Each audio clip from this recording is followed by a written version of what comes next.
Hey, it's Bill. I wanted to jump in here before we started, tell you a little bit about the episode. We recorded this on Kevin's birthday. Kevin, been here since the beginning. Married guy, 3 boys, hockey dad. Which I'm pretty sure means he spent most of his adult life cold, tired, emotionally negotiating, and honestly, every guy does this, pretending he knows what he's doing, right? And here's the thing nobody really tells you about as you get older. At some point, you just kind of figure this out. You're no longer in control. Not of your kids, not of your body, and not of the outcomes you worked really hard to plan for. You're just involved. You watch your kids get good at something, maybe great, and suddenly it's not about teaching anymore. It's about stepping back and not fucking it all up.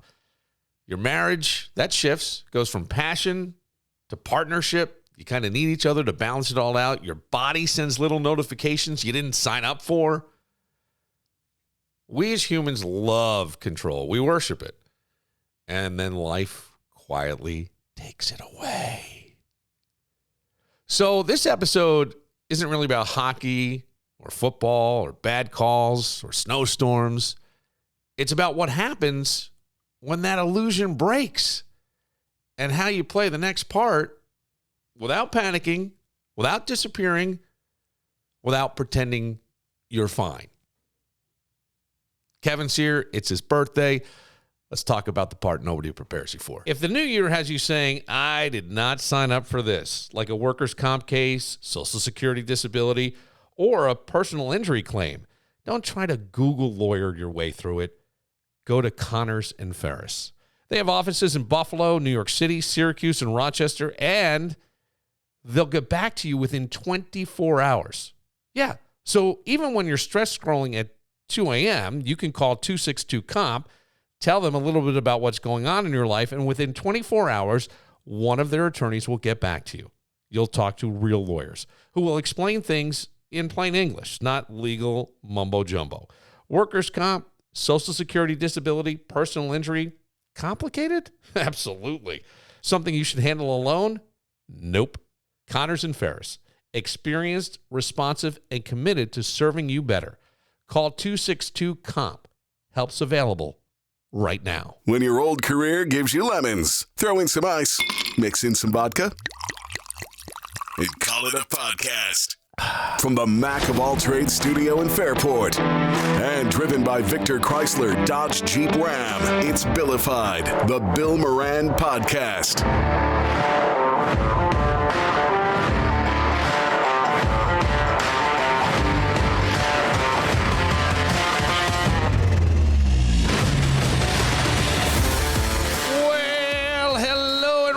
Thanks for getting your pot on. Thank you for telling a friend. That's how we spread the word about the pirate ship slowly growing. Like my gut after this storm. Like those moles on your back. Yeah, slowly growing like the moles on my back. I just went for a skin check. How dare you? How dare you? All the way? Yeah. Full? Oh, yeah. This lady's a little nicer. It's a lady? Yeah. Do you go in with like a half just so you don't like embarrass her? No, I have a fluffer. Embarrass her? How am I going to embarrass her? If you're going limp, she might be like, oh, I'm not hot anymore? No. She hot? No. She old? I think younger than me. I think this one's younger than me. The other one was older. No, and this one doesn't like, the other one would do like a blue light all around. This one just lifts my underwear and looks. The blue light, like you're checking out for coming on the hotel bedspread? Pretty much. I think, yeah, probably. I don't know. I don't know what that is. Ooh, which lady of the night is this? Oh, you know what today is? Kevin's birthday. Hey. Married, 3 sons, hockey dad. Alcoholic? Oh, no, drunk? Yeah.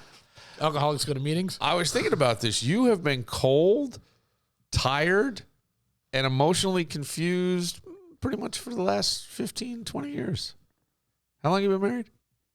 22. All right, so 20 years, I'll say. You might have been not emotionally confused the first 2, but then the kids come along. And that, I was thinking about this too, because it was Kevin's birthday. Thank God I put it in my fucking calendar this year, because there would have been nothing. Well, you also asked me like 2 weeks ago, You guessed like 4 dates, and I'm like, I'm just telling you what it is. Yeah. Clearly, I have no idea. I put it in my calendar.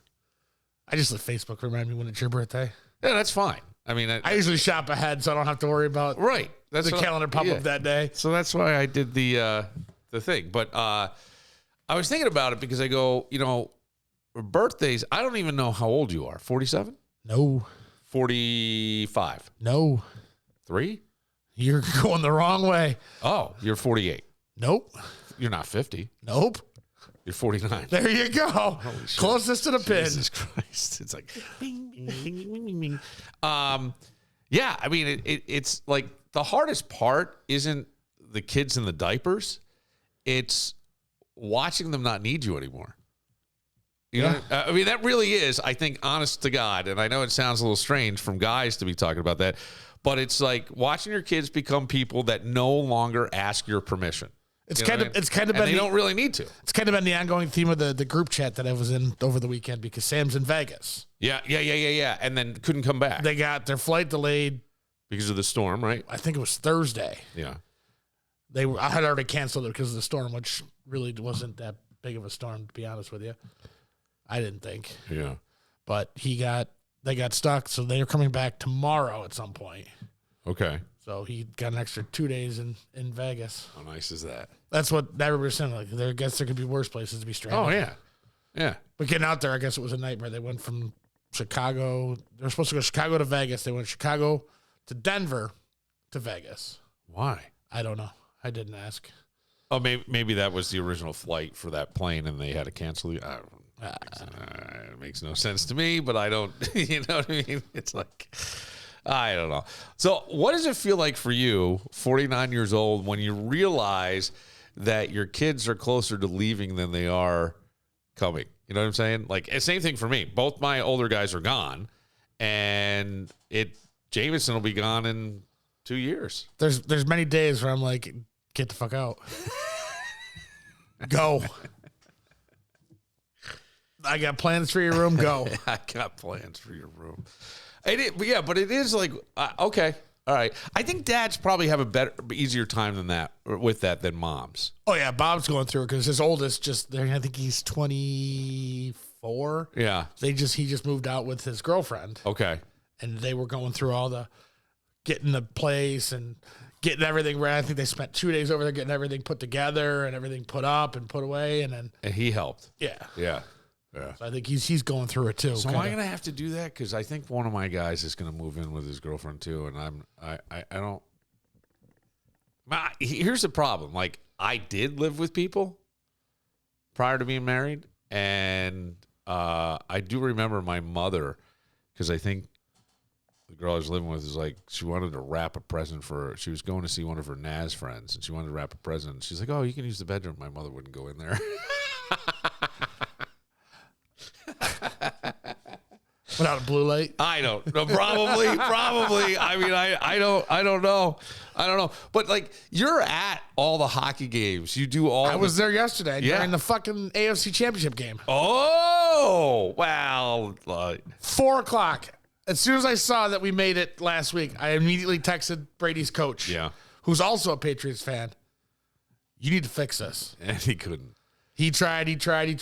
I'm sure he did. Called me at 2:30. Yeah. Said the game was canceled. Somebody told him they were shutting down after the 3:00 games. Oh, okay. The game was canceled. Yeah. So I'm like, walked in, because Brady didn't want to go either. Yeah. He wanted to watch the football game. Yeah. So I walked in, I grabbed a beer, walked in, sat in my chair, ready to kick it off. Phone rings. It's coach's wife. Yeah, we may have given you bad news. We may have given you bad news or bad information. Bad information. Yeah. The bad news is coming. Fuck off, first of all.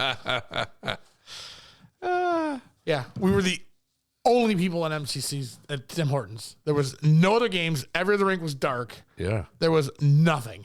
Yeah. Like, why did they hold it? Who knows? The other, yeah. Well, because Brady's your youngest. Yep. But your son Tyler, who's still in high school. And then you have Sam, who's in Vegas now, coming back. But Tyler's still in high school, has got like a really promising future in hockey. Or am I overstating that? Hopefully. Okay. Yeah. So, like, at what point as a parent does it become from supporting to supporting means getting out of the way, letting him listen to other people. You know what I'm saying? Because I always worry, like, you'll hear about, and a lot of them are turn out okay, but you don't want to be Todd Marinovich's dad, right? And you're not, and that's not you at all. But you played hockey, you understand the game, you have a passion for it. It's like, but I mean, I think it's fair to say your kid's better at it than you, Tyler. Okay, we'll let it have it. I'm not trying to be mean. I'm just saying. I think he's one of the best in the area. Yeah, definitely is. I still give him my 2 cents.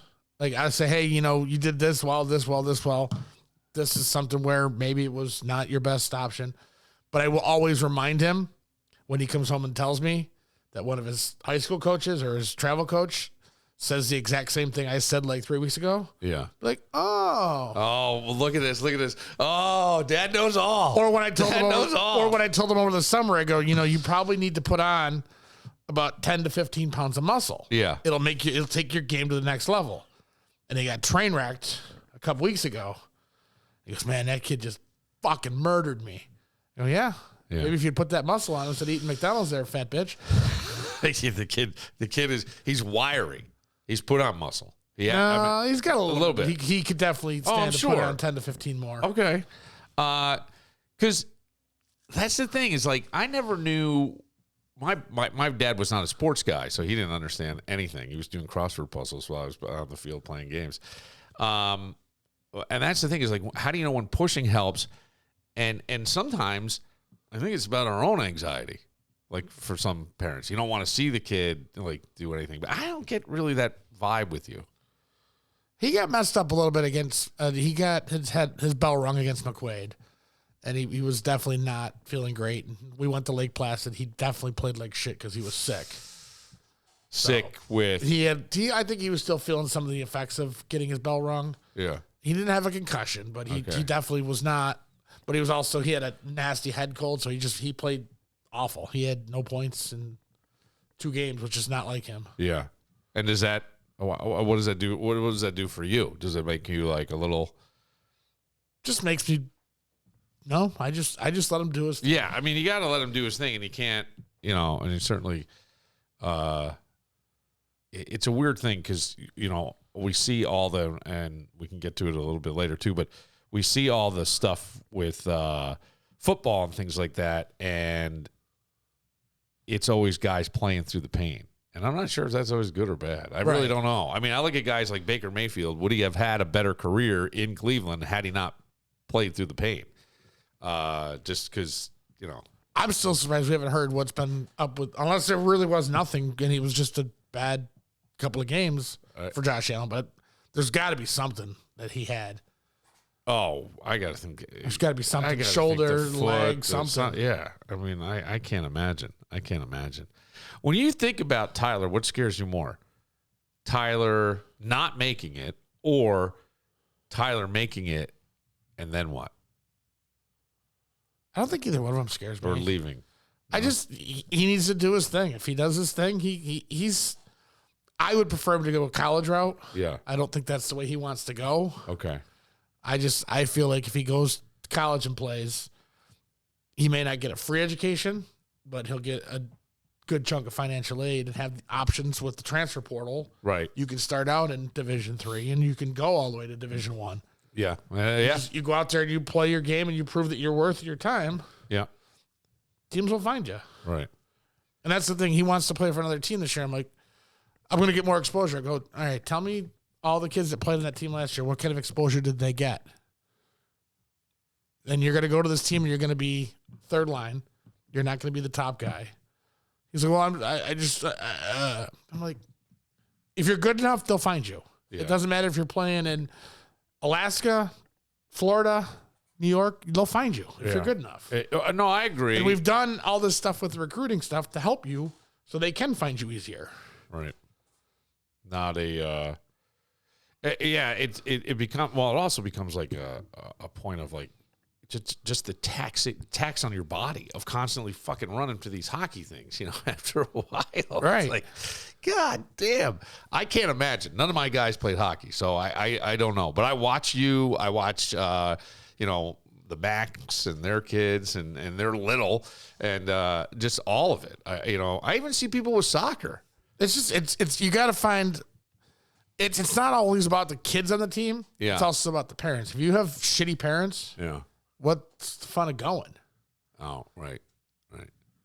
Yeah, like Brady's team is certainly no more or nowhere near the fun that Tyler's team is. Yeah, the parents. Right. I mean, we've also been together for close to 10 years as a hockey family, so I mean that makes a lot different too. But huge difference. We just have a lot more fun. Right.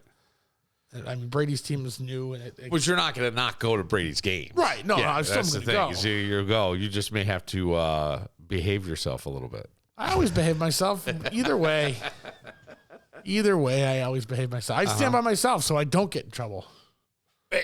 When you're yelling and stuff. I meant like if you're at hockey tournaments and things, drinking in the lobby, doing that kind of thing. Oh, that's a given. Yeah. Wow. I told Tyler, or Brady's coach, I said, this is not my first rodeo at this, so I'm going to be judgy as hell the first tournament we go to out of town. Yeah. He goes, all right, you're the official judge of parents. I go, that's a bad idea, but I accept. Oh, so you're judging the other parents and their behavior. Well, I mean, I get that. No, man, I think you've done a hell of a job with those boys. I mean, I remember someone saying to me, good parents build roots and they know when to let go and not grab them, and let them kind of find their own way. And it's not easy. It's hard. I even see with like my oldest kid wanting all these, trying to get all these different jobs, and you want to jump in and go, why are you not X, Y, and Zing? And you kind of can't. You got to go, it's their life. I think I learned that lesson for me personally with my middle son who got into a college, said it was his first choice. It was St. Joseph's University down in Philly. We went there. We looked at Villanova as well. He got into both. He decided he really liked that program, that thing. We walked around the campus. We did all this stuff. I'm like, awesome.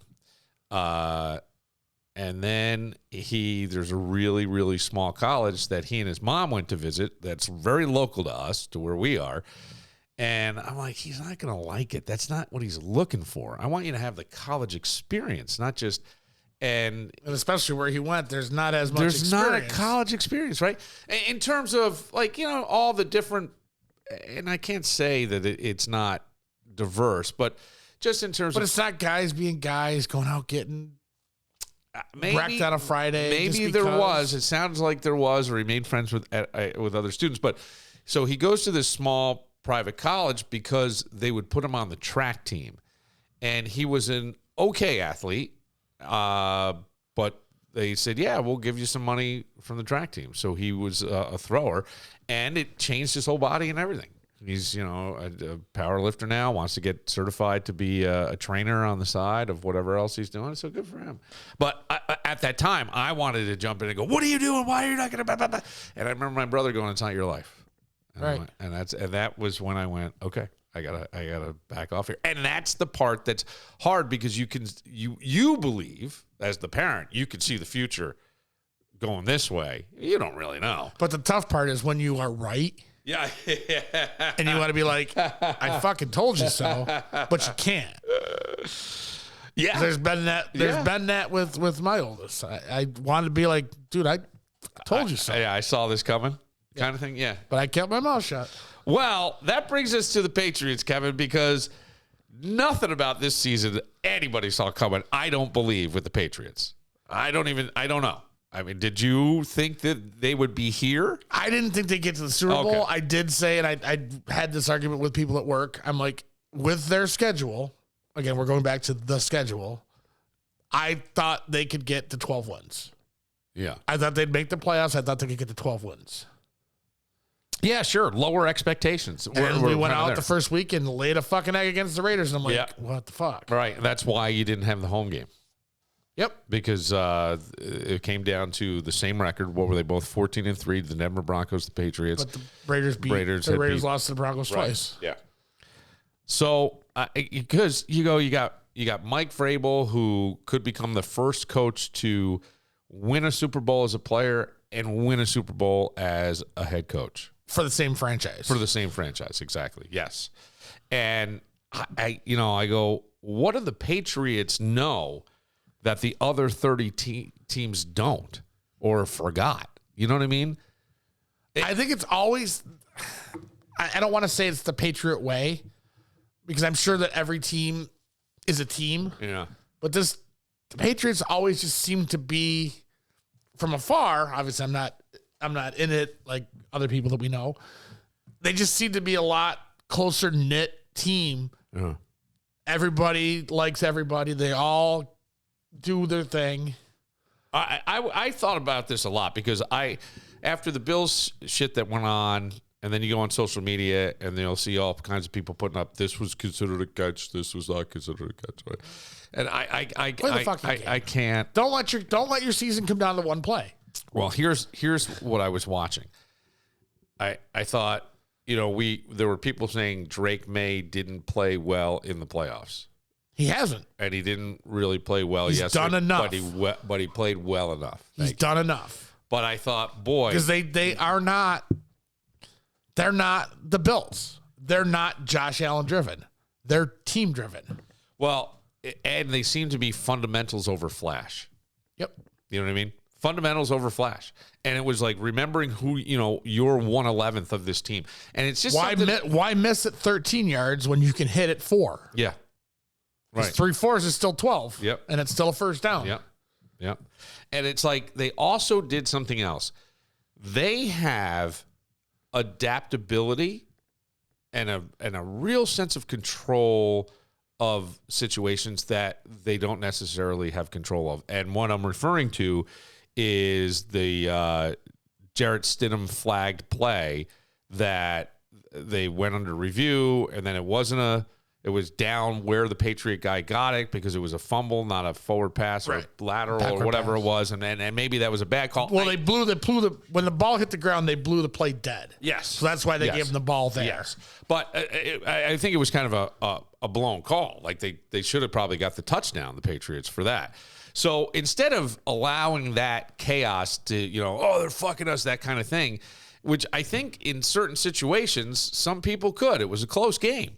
And they didn't. They went in and they scored and they did what they had to do. And it's one of these things where it's the veteran staff. I mean, you've got Josh McDaniels, who's been a head coach twice. He's been an offensive coordinator. Yeah. You got Vrabel, who's been a head coach for a while. He's been a defensive coordinator. Right. They're just wired differently than, say, Joe Brady, who's, I don't want to say Joe Brady's not wired correctly because that's not the right way to say it, but he doesn't have that situational stuff that he's just not as tenured. He doesn't have the time, and he doesn't have the experience that a Josh McDaniels would have. Yeah. No, I sometimes that plays into. Sometimes that plays great for you. Huge because you've seen a lot of stuff, right? And experience is our greatest teacher, right? Words don't teach. That's the thing. But sometimes being the new guy, you'd be like, you know what?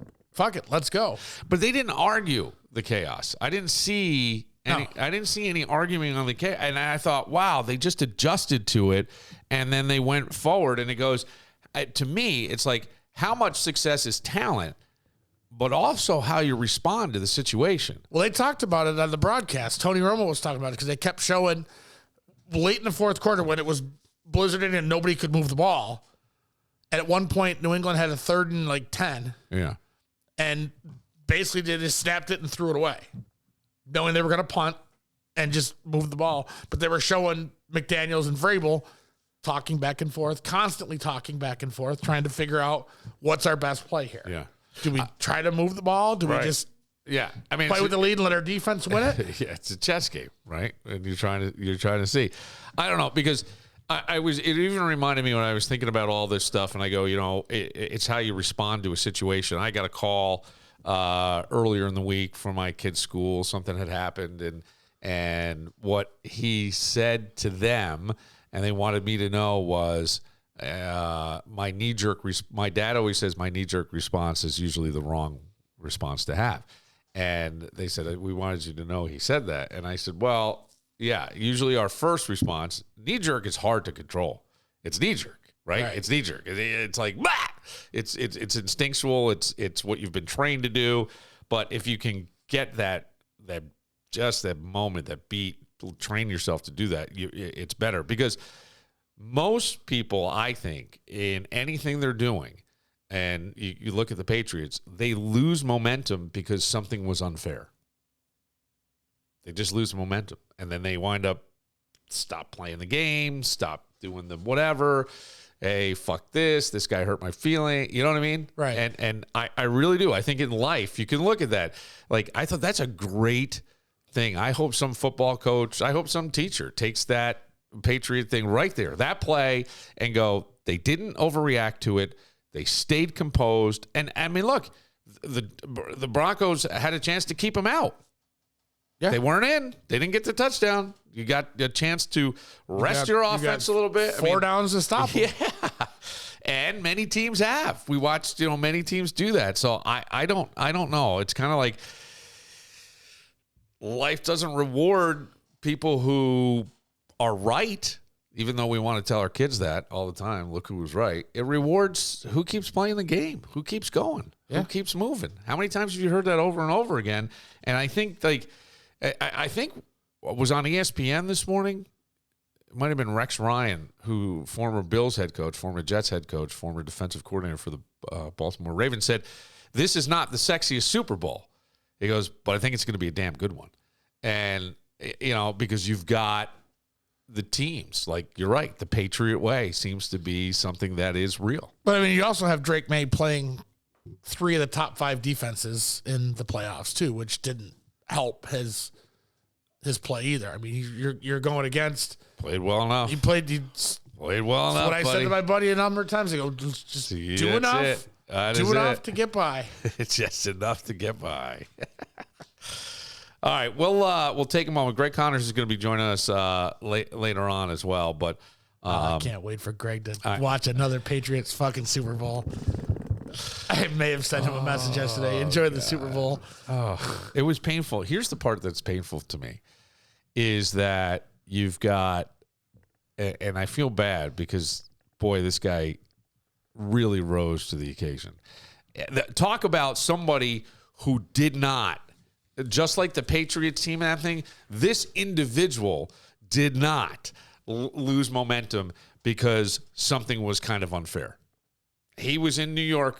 That's Sam Darnold. He was in the same draft class as Baker May and Josh Allen. He was picked 3rd. Josh was picked 7th. I think, what's his name was picked 16th? Lamar? Yeah, and Josh Rosen, too. And Josh Rosen, right. Josh Rosen, I don't think whoever saw the field. I don't even know if he's still in the game. I don't know. But it's like you watch what Sam Darnold did, right? He goes from New York to the Panthers, and then the Panthers go and get Baker Mayfield, so they're both on the team. Then he's out to San Francisco, because I think he reminded a reporter, well, I've won a Super Bowl before, or I've been I've been in a Super Bowl before. He didn't play, but he was on the sideline. Then he goes from there to Minnesota, has a pretty solid season. Everything's okay. Maybe he found his home. And then the next thing you know, he's off to Seattle with a new head coach. Like, I think, is this a rookie head coach? I don't know how long he's been in there, because I think they fired Carroll 2 years ago. Okay, so this is his second season. But still, and I go, he was great yesterday. He was throwing, he looked really, really sharp. It just shows what a shit show the Jets are and what a shit show they are at developing players. Right, but think about the number of guys. I think a lot of people wrote him off as a bust or whatever. He was seeing ghosts. That becomes a quote that was played all the time. And I go, that guy never fucking bought into anybody else's bullshit. He knew what he had, and and his grandfather was the Marlboro Man. He just kept going. And I go, that's the shit that you want to teach your kids. That's the stuff you want to show them. But, ooh, mail, motherfucker. All right, we'll take a moment and talk a little weather, because I think that I saw an article that scared me a little bit. Yeah. Man, you got a lot going on over there. People like me. Okay. Some people. Yeah. We'll get to that right after this. Ever look at your wall and think, that hole definitely wasn't there yesterday. Or maybe your faucet's got a drip that's slowly driving you into madness. That's when you got to call my buddies at Mac of All Trades, because it's your home. And if you don't have the skills to fix it yourself, go to the people who do. And trust me, there's nobody better than Mac of All Trades. They do everything. Leaky faucet, they got it. Drafty windows and doors, done. Electrical, plumbing, carpentry, sure. Full kitchen or bath remodel, oh yeah, they'll do that too. From patching the hole that someone made by definitely not slamming the door to transforming your entire space. Mac of All Trades gets it done quickly and the right way. Stop putting up with cold drafts and half-finished to-do lists. Give them a call at 585-202-9218 or find them online at macofalltrades.net. Get started on that to-do list today. Mac of All Trades. No job too small.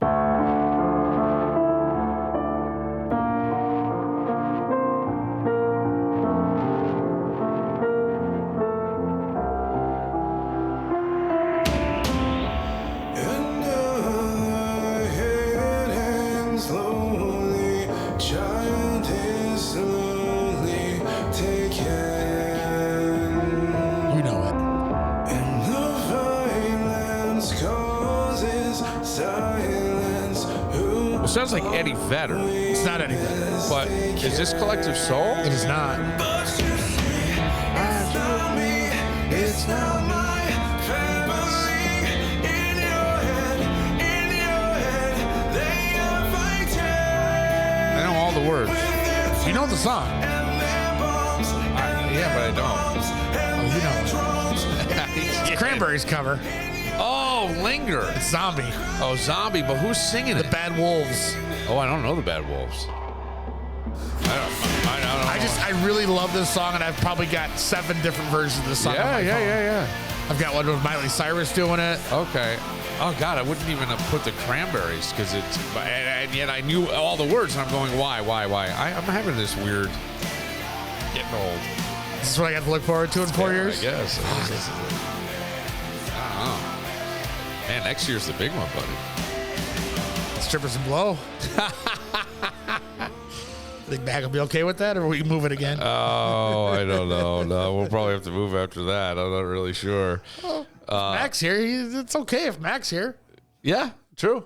Yeah, he doesn't have a problem If he's here, he condones the party. Yeah. Listen, if he blows a line off a stripper's ass, it's condoning the party. No, now wait a second. He would never, ever do that. He would never do that. If he blows a line off your ass, it's condoning the party. You get a little hair up there, too. That'd be terrible. My God. Yeah, that'd be gross. We had that big storm. I don't know, like, what has happened to me, but I wanted to, for a while, I've been wanting to try to make different things. So I made a meatloaf.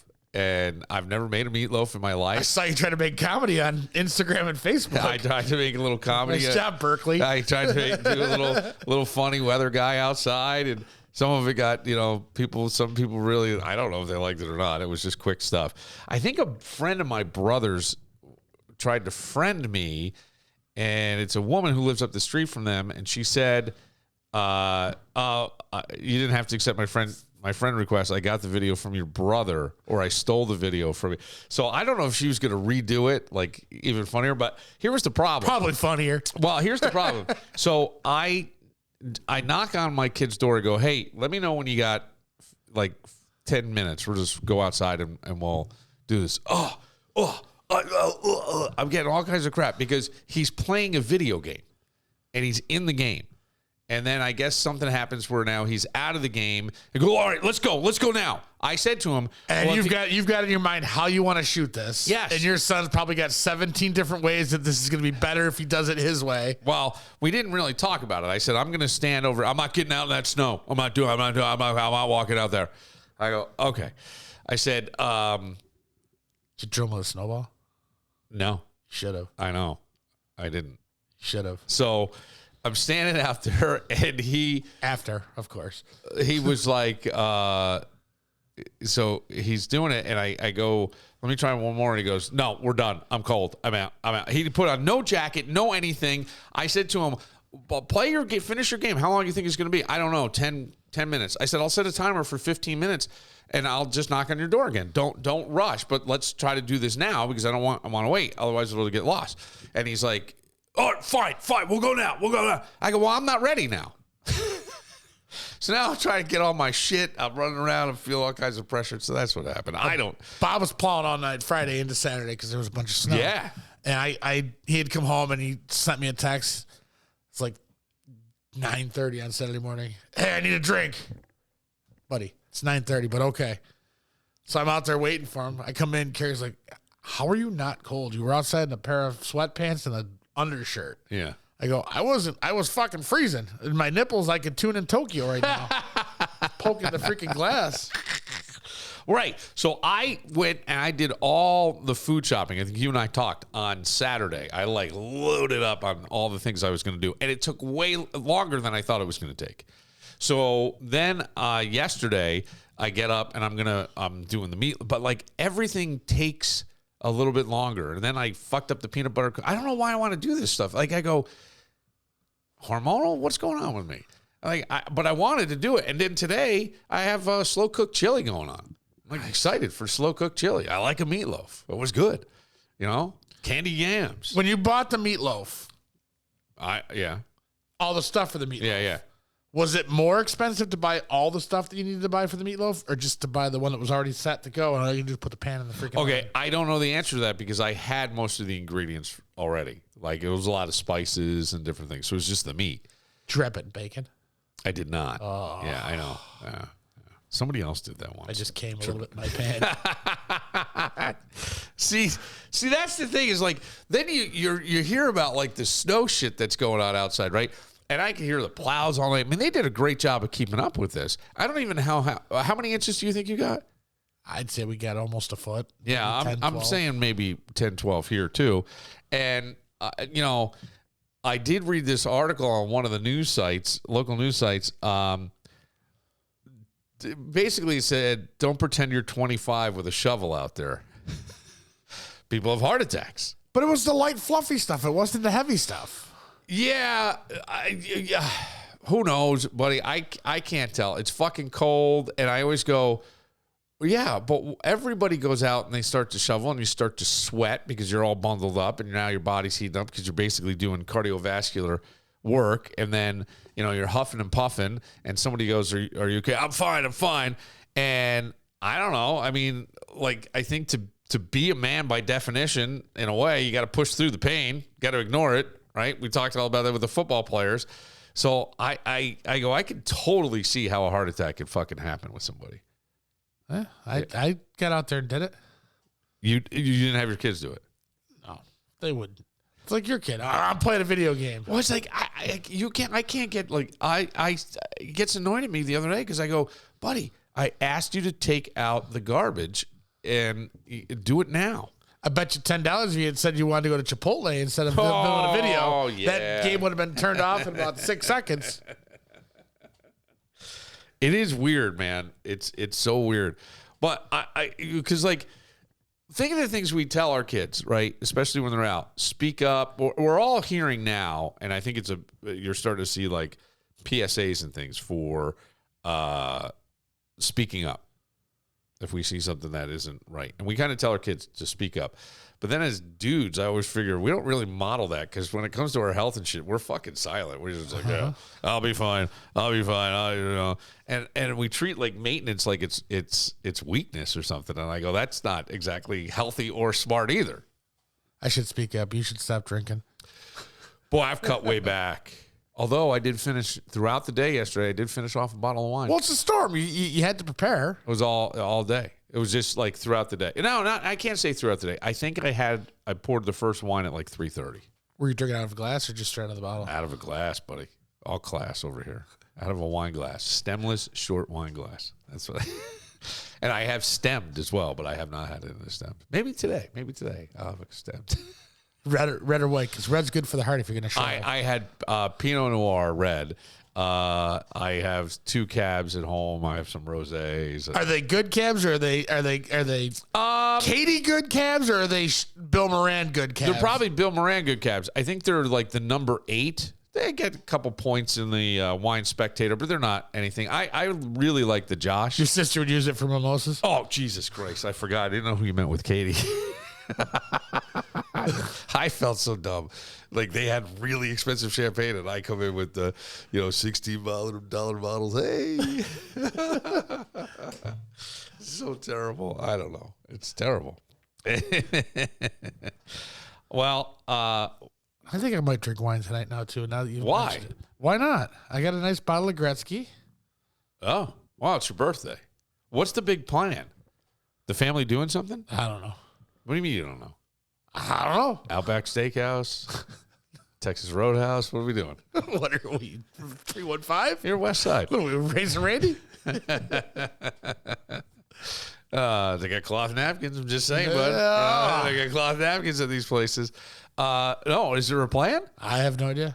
Find out when I get home. Do you care as you get, I don't think I give a shit anymore about any of the holidays. It's Just not feed me. I don't give a fuck. Yeah, but even there, it's nice. It's nice if the kids would say something. Yeah, it's 50-50 on that, too, that they will or they won't. Right.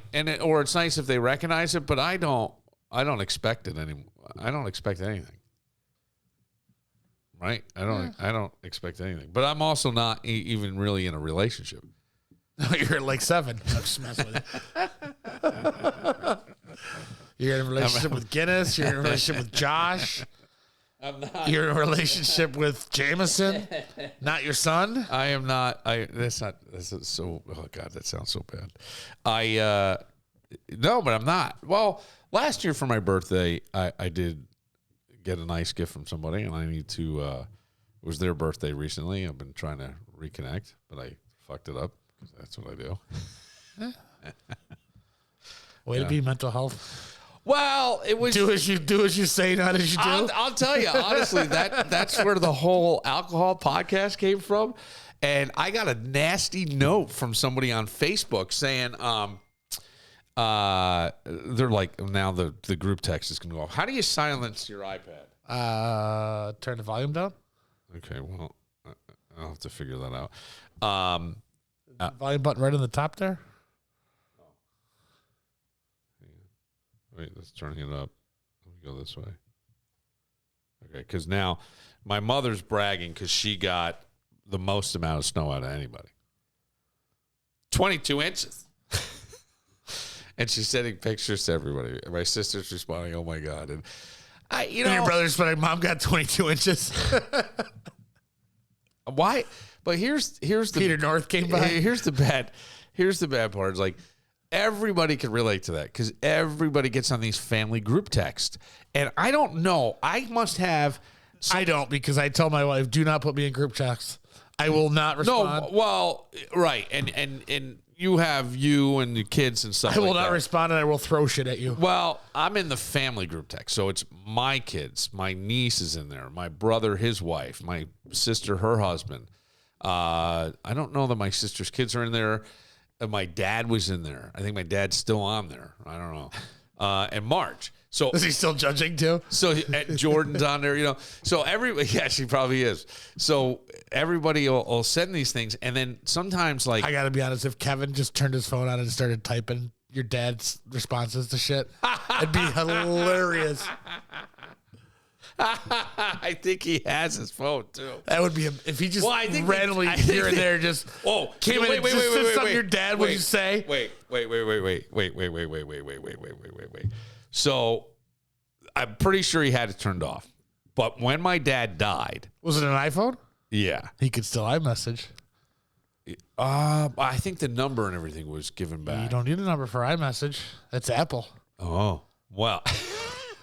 So I'm gonna have to have a conversation with your brother. So my brother were leaving, and I had because he grabbed Dad's phone or whatever, and he's like, and we had talked to my mom, and told her and all. We were all in there laughing and stuff like that. But as we're driving somewhere, he sends a message to my mom from my dad's phone, knowing that she's dead. And I think it was something like he would say to her. God, it's hot down here. No, he didn't say that. It was something that he would say to her. I don't even remember. And then we called her, and she's like, "Oh my God!" She goes, "You're such an asshole, Kevin," because he had sent the thing. But it would freak you out. It would freak you out. I was gonna have Kevin call in to the number On your dad's phone as your dad from the Beyond. Yeah. For it was Halloween. I was gonna have him do it. Did he say no? He said he would do it. Oh. But we never reconnected. That's so funny. That's really funny. But where was I? Yeah, just the group text will drive you crazy with that kind of stuff. I hate group text. Well, it's not bad. It's just like always. So then now I have something on my phone. Because there's always somebody, Bill Moran, who doesn't participate in the group text. Yes. Because sometimes I just, because everybody, here's why. Do I have to say it? I guess I have to now. Sometimes in the group text, when it's like the podcast people, right? And they're texting everybody, and it's more the Monday night crew or that crew that we usually have earlier in the week. It becomes like a one-upsmanship on stuff. And I'm just like, I just don't have the time for this. I don't have the time for it. I got it. I got to move on. Sometimes I laugh. Sometimes I'll get in there. I don't mean to be rude. And I'm seeing why that scene is rude. But I don't mean to be rude. It's just that I'm like, okay. I'm just busting your balls because 90% of people you don't respond to via text. No, I've been no, I haven't, I guess. I tried to say it was getting better, but I don't think I have gotten better. How many are open right now? How many texts? How many open texts on your phone right now? Where's my phone? Is it I don't know. I don't know where my phone's right here. Hang on. I'm gonna set the over under. You're gonna be at surprised. 113. I'm gonna go under, and I'm gonna go under at like 48. You're gonna say 48? 48. 20. All right. 20. Yeah. Because there was a storm this week, and you didn't get to do much. Yeah. Why did our cameras go down? What the hell is going on? Oh, I know why. Your dad? It could be. It totally could be. I forgot one of the chargers. Because like everything is taken of mine at home now. Yeah, there it is. Everything is taken of mine. Oh yeah, I bought 2 chargers on Amazon like 3 weeks ago, and neither one of them can be found. Okay, so it's not just that. But I can find them. I now mark Yes. a K Yeah. on shit that I buy. Yeah. So that when I find it in somebody else's room, Yeah. well, that's mine. No, it isn't. It's the frat house. It is with boys. I don't know what it's like having girls, but that's what they do. And Jameson is like he's sleeping most of today because I don't even know what time he was up to, playing a game and talking. And then I had to go at 1 o'clock in the morning and go, you've got to lower your fucking mouth. Yeah, you got to, I think I said it kinder than that. Maybe I didn't. But you got to lower it. I get up this morning and the dishwasher had finished, right? So, but not emptied. There's a hot chocolate thing. And then I buy little snacks. These little, like you get them at Aldi. They're like little protein things. They got cheese or crackers or meats, whatever. I love those things. I love the one with the craisins, which people make fun of me for, and the almonds, and they have some cheese. That's my favorite one. All of them. So all 6 of them are gone. And I go, buddy, I bought those for school. I go, there was meatloaf left over. There's peanut butter. I go, I don't like the peanut butter. I don't like peanut butter. Okay, I know it's not manly to like peanut butter. I go, well, who told you it was manly to like peanut butter? Nobody ever fucking amazing. Yeah, it's I love fine. peanut butter. Okay, me too. So I'm like, you don't have to eat it. But there's the meatloaf. There's this. There's all kinds. There's candy. There's shit. I'm like, what the fuck? He's like, oh, you're not even going to school this week. And I go, I actually only have 1 in-person class this week. You're right. But I'm like, I buy shit. I buy shit. Every other fucking thing for you. I buy shit and I hide it. Look, okay, here's one. This is one that pissed me off the other day. Then we'll take a short break. I couldn't, it sounds so dumb. I couldn't find my comb. I have a long, just comb. It's just a regular comb. Not fancy, not anything. Probably been around too long. I probably have to find a way to clean it because there's little like gooky stuff in there, I guess. I don't know. Or just, spend 97 cents to buy a new fucking comb. Okay. Hang on. So, but this is a big comb. It's got the wider teeth. It's got it's a comb. Sorry, $1.27. I get up and I have some place to be, and I'm like, where the fuck's my comb? And then I feel like I'm losing my mind, and I can't find it. So when I go shopping, I make a trip to I went to Wegmans to buy combs. They don't really have combs at Wegmans. It's a Walmart thing. You got to go to Walmart. Okay. So then I'm like, I should have just ordered on Amazon. So they don't really have combs or not the ones I'm looking for. So I buy these 2 combs. They're like little chintzy combs. Did you buy an Afro pick? That's all they really have. They have things for people with hair not like mine. Yeah, women's hair. More probably. Yes, and some, I think some other. Brother hair. Yeah, some other. Yes, I'm just trying to say it more delicately, but why? Hero hair? Well, why? So so now I buy these shitty combs. I go home next day. I'm like, just not whatever. And you're a guy. That's the other thing. So I'm Bill Moran. I've got to coif my hair. Well, I like to try to present myself as best as I possibly can. I am an older guy, and the East Side, you can't look like shit. So here's the bottom line with this, and this is what pisses me off. And it's not about the comb; it's about the other thing. It's about the denial of stuff. So somehow we're leaving or something, and I'm running around, and all of a sudden I come into my room, and I have a bathroom there. And the bathroom door opens, sort of startles me a little bit. I'm like, whoa. And he's like, I found your comb. And I said, oh, all right, where was it? Behind the toilet. I go, the fuck it was. It was not. I go, buddy, I have cleaned this entire bathroom. There is I would have found it. All right, fine, I took it. I'm like, just say it.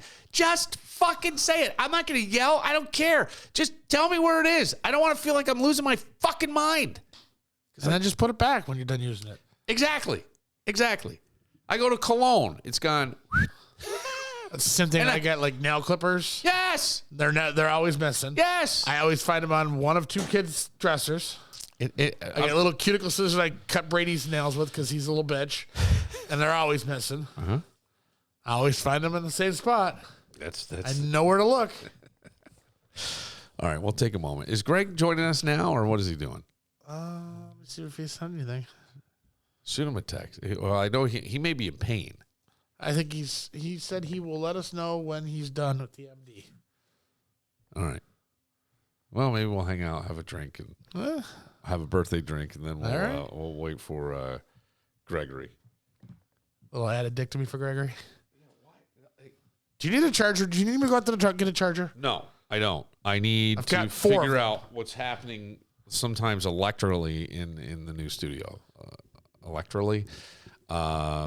With the electricity, because there are cameras that are charged and cameras that are indicating they're not charged, but we they should be talk plugged in. To the landlord. Yeah, they're in someplace warmer right now.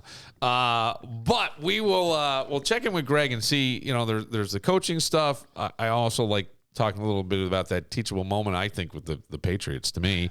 And we'll see who Greg thinks leads the coaching. Could it be the Buffalo Phils with Philip Rivers? God, I fucking hope so. I kind of do, too. I got to be honest with you. I don't hate that idea. And maybe I'm in the minority. I love it. I love it. All that. It's the most Jets thing they could do. Right after this.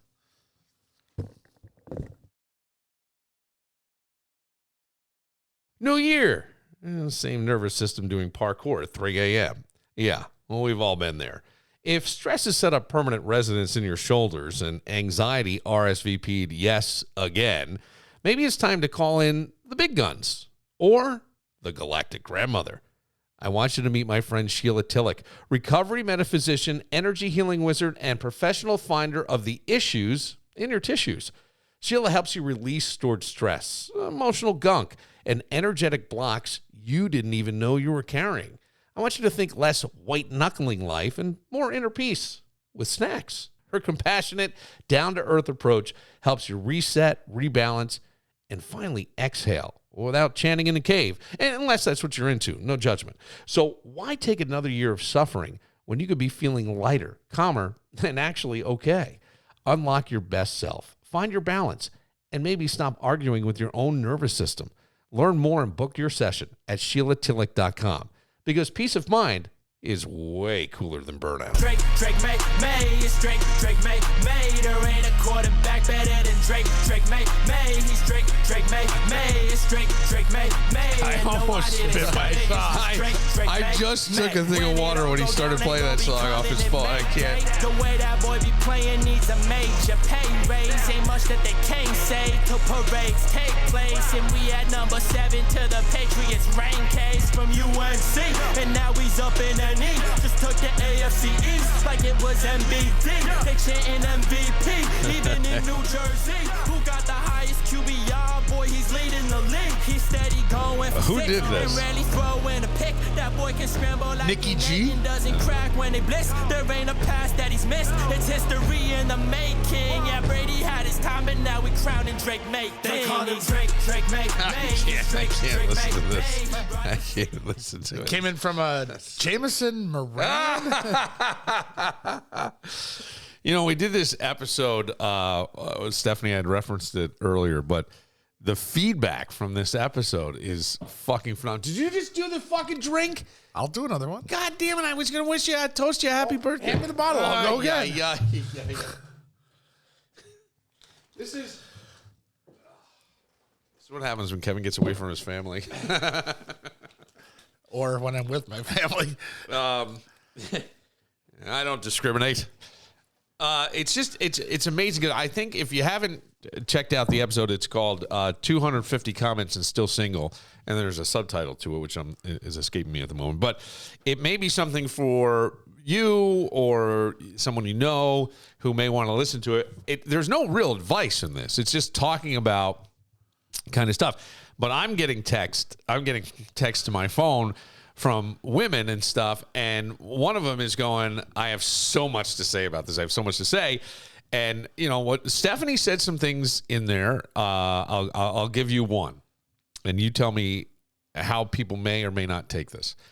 She said there's a lot for people in the middle in terms of looks and income and all that. There's a lot of options for people in the middle.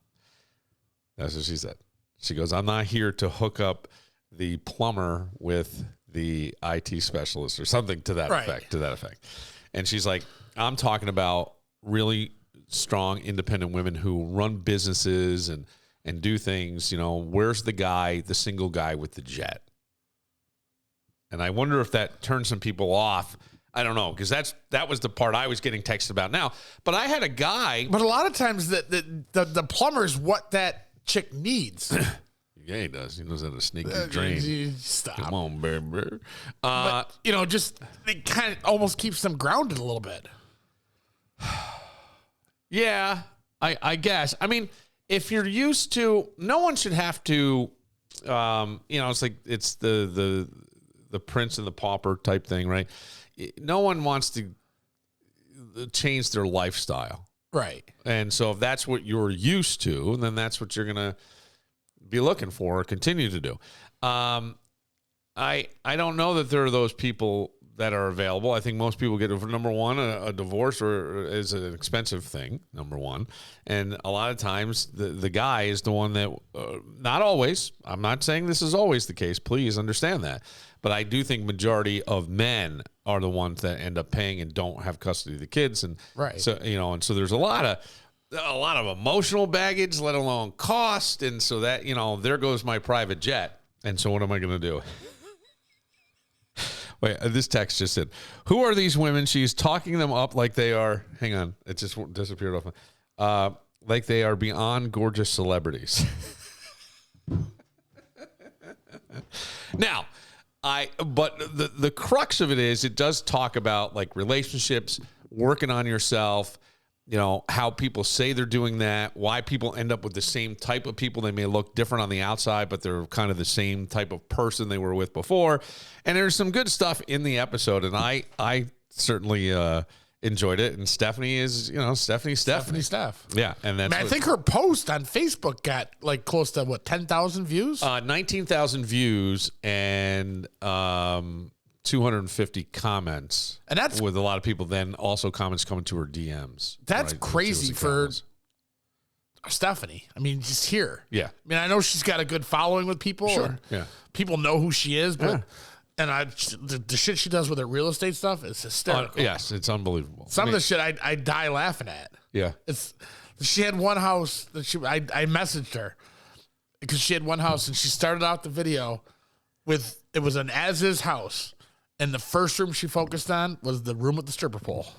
I remember that. And I'm like, I remember that. And I'm like, really? She's like, 1,000%. Yeah. It's going to sell the house. Well, you know what's interesting is like she's not afraid to take the chances.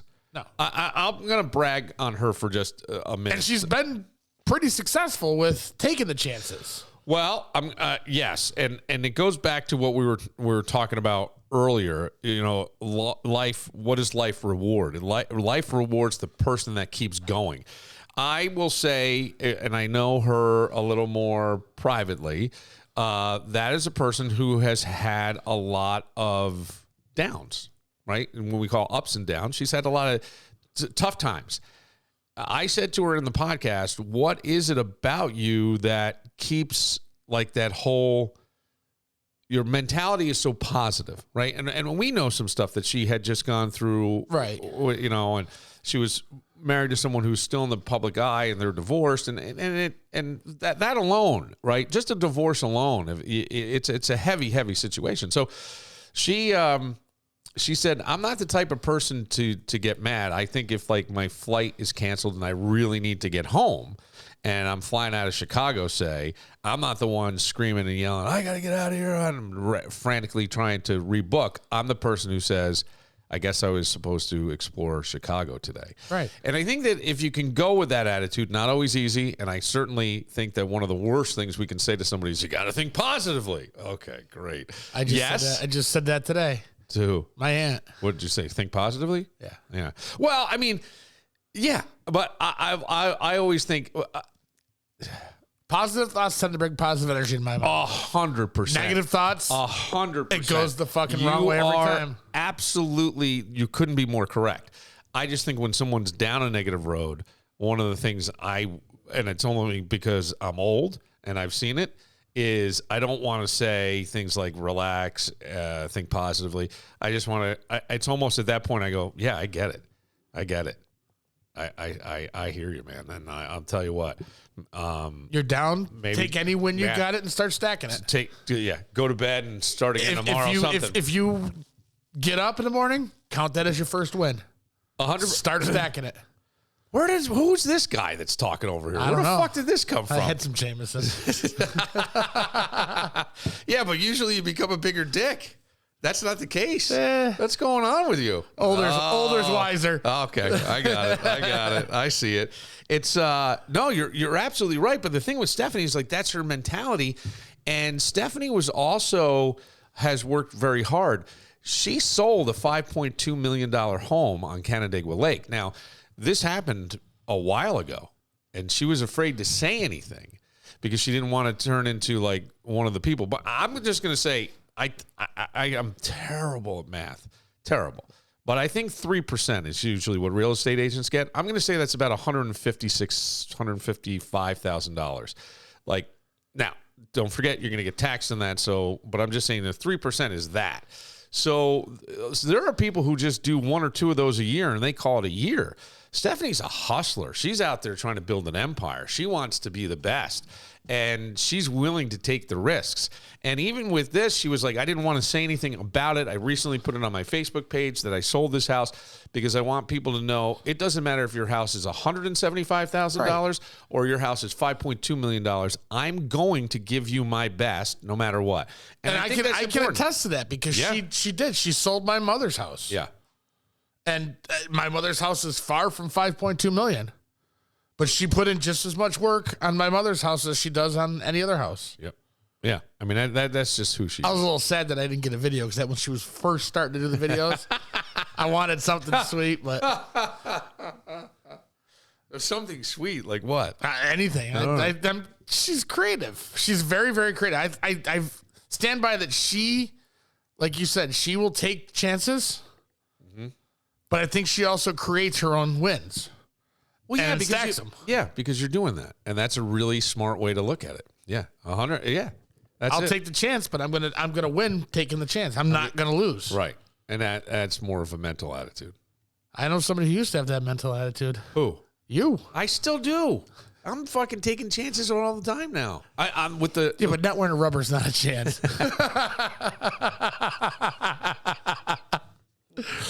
The pullout game is not a chance you want to take. You're going to get me in so much trouble with people. And it's not true. I know. Not true. They know. Hero. That was the funniest thing this weekend. I think I called you and told you. did. I was walking through the parking lot, and all I hear is your voice blaring on a podcast, and I hear just me here, hero. And all I could do was laugh. Yeah, I know. All right, Kevin, you're 49 today. What have you learned, you think, about life? Like, you really just gave some great advice and talked very highly. I'm trying to start to take a more positive look on things because I've always been a negative person. Me too. Almost my natural inkling. Well, because everything was always It was like... my upbringing. No, I was just gonna... It was... We don't talk about this. We don't talk about this. Right. I've been talking about my aunt about it. I'm like, I'm not sure my mother and father even fucking liked me. I mean, and they did. But Yes. There's just things that in the past that I'm like, who fucking does that? Right. And it's just like, It's weird, but at the time it felt very normal. Yeah. And it's like the same thing. I don't know. but I've seen over the last few years myself going down that same road. Because it's how you were Because it's how conditioned. right. That's how you're conditioned. And I'm trying to do things differently. Yeah. It's not always positive. It doesn't always work out. I'm not stacking all the wins. No, but a little bit is a lot more than you have. Right. You know, that's interesting because I always say too, like, we are so conditioned. My old man was always like a discreet sense of paranoia goes a long way. So you're always like looking around like, oh, who's gonna knife me in the back, so to speak, right? You know, figuratively speaking. And then you start to go, well, why? Why am I? What? That's insane. But at the time, that was it. Or I remember my friend fucking burst out laughing in my face, like just lost it, because I said to him, he's like, hey, man, we should get together, come over to my house this weekend. I'm like, I can't. And my father had been yelling at me that I can't academically afford to do anything other than my schoolwork or something like that. And so I said that, and my friend just lost it. But you took these things as gospel. At least I did. When my old man spoke, I took it as gospel. And then when I look back, I go, what was going on with him that he was like, you know, a discreet sense of paranoia goes a long way. Trust no one, you know. But why is it so drastically changed in your, for me, I know why in mine, but for you, why do you treat your children differently than that? Because I hated it. Exactly. Yeah. I mean, I hated it, and I also see where it didn't work. It didn't work. And it was also one of these things where, you know, we hear a lot about the gentle parenting, right? The people say the gentle parenting. It doesn't work, gentle parenting. Right, but does screaming in your kid's face, slamming the door, asking them should you send them to have their head examined, is that working? Does that fucking work? I don't that to me doesn't work. Now, I don't know the results necessarily of the other side, but I would think that you're better off trying to, I'm not saying be your kid's friend. I always say to my boys, you know, I'm not your buddy. I'm your dad. But it is different with, and you know, because you have 3 sons. You're going to be joking around with them and stuff as they get older. It just is what happens. But at the same time, you got to have those boundaries. But, you know, I always used to say that there's a difference between kind and nice, in my opinion. Nice gets walked on. Kind can draw boundaries and go, I don't need to tell you what an asshole I think you are. I just need to, I'm just not going to chime in or whatever, right? And I think that that's the thing with the kids. And it's hard to do sometimes because, like you, I have been conditioned to where you would get yelled at, or you would kind of, like, my parents would even needle me, or there'd be passive aggressive shit. And I have, And your first inkling is to go to that route. go 100% that way. I could be the most passive aggressive, and I see it. And I had somebody once call me on it, and I went, oh yeah, I don't want to be that way. And I try really hard not to. It was after I was married, and I'm like, you know, these are the things. Like, we can all go when a breakup happens, and you hear that people are, I'm in camp so and so, and I'm in camp so and so. It's 2 people. They both brought their own shit to it. And, the more you're carrying something around, the more weight it carries. And when it gets pushed or triggered, I think is the word, I think that you have to, I just got a thing saying, BillMoranProductions.com. I forgot. I had that, my favorite. I think that's when it comes out. It comes out with such force sometimes. The person in front of you isn't necessarily the reason why, but all that weight you're carrying for so long, it's heavier and it comes faster. And that's what I hate doing is I always would build it. Mm-hmm. And then somebody would trigger. Yep. And they would just get fucking 8 months of just regurgitated shit. Yeah. I did the same thing. I felt them fucking $1 billion better afterwards. So yeah. And then, did you ever do this? Did you ever walk around after you did something like that and be like, what's your problem? Why are you all quiet? No, not that big of a dick. Oh, I did. I'm like, what's going on? What do you mean? I was just blowing off steam. What do you want me to do? I've learned that drinking is the way. Yeah, but even that would sometimes bring out the worst in me because here's why. And this was, thank you. You brought me back to a point. You got to drink till you pass out so you don't have the worst. You brought me back to a point. I want to see what the name I had for the alcohol episode is escaping my fat head right now. But somebody wrote kind of a nasty comment on Facebook to it, but I think it was episode. It was when competency isn't enough. No, that's the Buffalo Bills. When alcohol becomes permission. When alcohol becomes permission. And somebody said, I listened to that and it sounds like he's just blaming all his stuff on that. And I was going, that wasn't the point of the episode. The point of the episode was to go, alcohol does not make you behave badly. Alcohol just takes your brake system away. Yep. Your inhibitions. And it also doesn't, it also isn't a truth serum. I mean, maybe people are a little more honest, I guess, but when they're really hammered, they're not even aware. And I don't think that, but you can't use that as an excuse was my point. You can't, because a lot of times what's happening and what's making you react emotionally is not the person in front of you. It's the shit from the past that you've been carrying around, and it just comes harder and faster. It's like a river that's just picked up steam, and now we're over the edge, and it's Niagara Falls, and it's powerful. And I don't think drinking is an excuse. I don't think any kind of alter stays excuse. You've got to own your shit. You got to own it. That's the part. I drink till I pass out or can't be comprehended. Well, I think one of the things that I have seen over the many years that I've been on the planet is that when we say things like you have to be accountable for your actions, it was never said in a calm way. It was always said as though you're in trouble, right? And I still think so many adults take accountability as being in trouble, so they don't want to say anything, or that's where we kind of it's not like we're ignoring it. We know it's there, but we don't know what to do because it means we're in trouble. I don't think it's the trouble. I think it's more the backlash from it, or what's going to happen if I take accountability for painting the wall blue when you wanted it fucking gray, and I'm like, fucking blue looks better. Yeah. You wanted it gray. Yeah. Well, it depends on what's going to happen now. Relationship. Am I out of here? Am I still hired? I see. That's probably a bad example. No, I was thinking it's just what's going to come back at me if I take accountability. I'm like, to me, blue looks better. You think gray looks better. I think blue looks better. Either you're going to come in and be like, oh, fuck, he's right. Yeah. Or what the fuck? Yeah. Right. And I'm not paying for you to repaint the wall. Yeah.